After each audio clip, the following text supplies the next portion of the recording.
everyone, this is Nympha and welcome to another video. I know it's been a while, it's been a long time since my last video.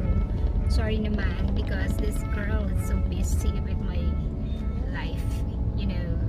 Charot na. I'm busy with my work because I'm an office girl. There's a lot of things that happen in my life actually, and this particular journey I wanted to share with you guys kasi finally na-push din. May na-accomplish ako this year. Yay! So I wanted to share with you guys, baka makatulong sa inyo. Nagpagawa ako, nagpa-renovate ako, ano ba tawag doon? Nagpa-repair, nagpa-renovate, nagpa-repair ako ng aming kitchen cabinet. So actually, hindi naman siya talaga sa kitchen area namin yung cabinet na yun. Nasa dining area siya, but let's just say na kitchen cabinet para mas madaling maintindihan. So I wanted to share with you yung mga details like kung magkano yung price, magkano yung pagpapagawa, and ilang days ko pinagawa. Baka magustuhan nyo rin yung design. So I wanted to share those details with you guys. Baka makatulong. So if you wanna know more about the details, the complete details of this renovation of my kitchen cabinet, just please keep on watching.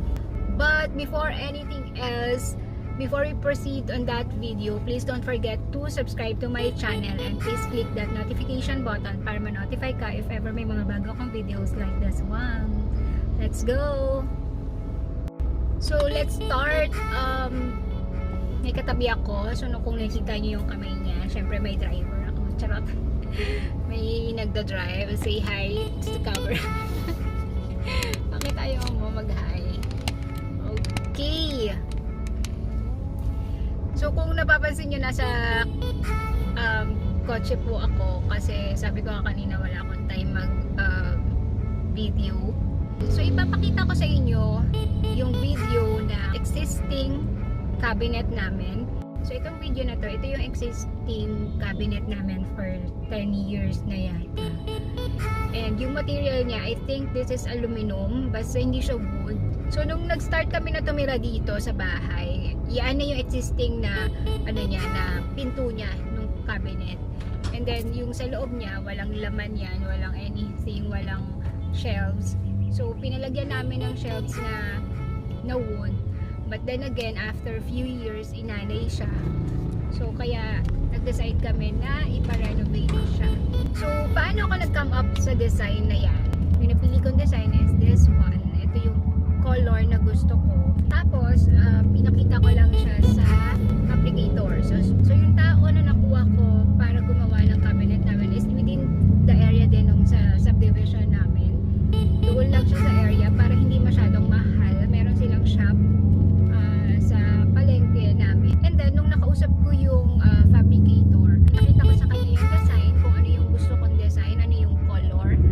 And nag-usap kami and binigyan niya ako ng costing. So, ang cost na itong cabinet na to, 8,500 peso. All in na yun, yung 8,500, materials and labor and installation, pati yung pagtanggal nung old cabinets namin. And after that, after namin pag-usapan yung price, tinanong ko siya kung ilang araw niya, ilang days niya kayang gawin yung cabinet na yon. Initially, ang usapan namin is 1 week. Kaya niya nang install yon, i-deliver yung cabinet. But then again, marami daw kasi siyang ginagawa, so naghingi siya ng extension. So naging 2 weeks yung paggawa niya nung cabinet. Yung cabinet is ginawa niya doon sa shop niya, and then nung day ng installation is dineliver lang doon sa bahay, and then in-install lang ng mga tao niya. So meron siyang 3 tao na nag-install doon. So this video, papakita ko sa inyo yung pag-i-install na nung cabinet. So dyan sa video na yan, may kita nyo, binabaklas na nila yung old cabinets na. May kita nyo na hindi maganda yung condition ng cabinet.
natapos din yung pag-install. Finally, natapos din itong kitchen cabinet na gusto ko. May na-accomplish din ako this year.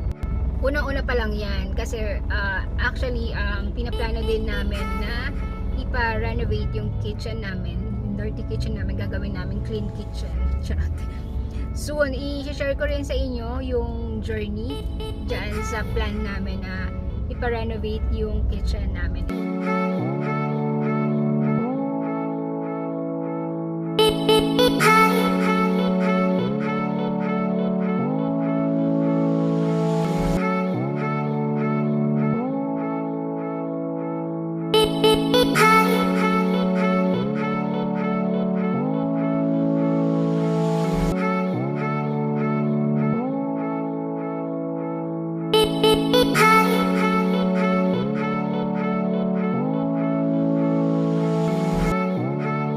Anyway, natuwa ako doon sa kinalabasan ng pinagawa namin ng kitchen cabinet. Nakuha niya yung color na gusto ko talaga.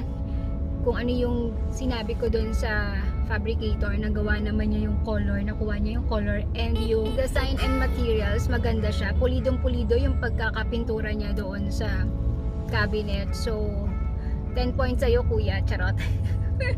I vote 10 points.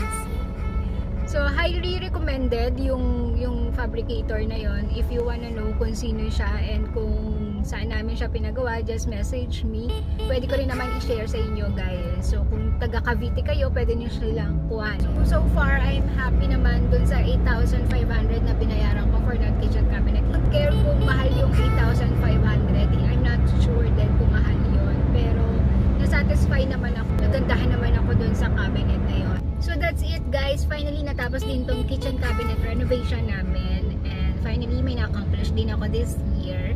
So if you have questions about this renovation, about cabinet, kung may mga questions kayo na gusto itanong, please comment down below or message me. And please also comment down below kung sa tingin nyo, okay ba yung cabinet? Maganda ba siya? Maganda ba yung color? Maganda ba yung design? Pricey ba siya? Or sakto lang? Ganun. So that's it, guys. This has been Nympha. Thank you for watching. See you on my next vlog. Bye! Bye! Bye!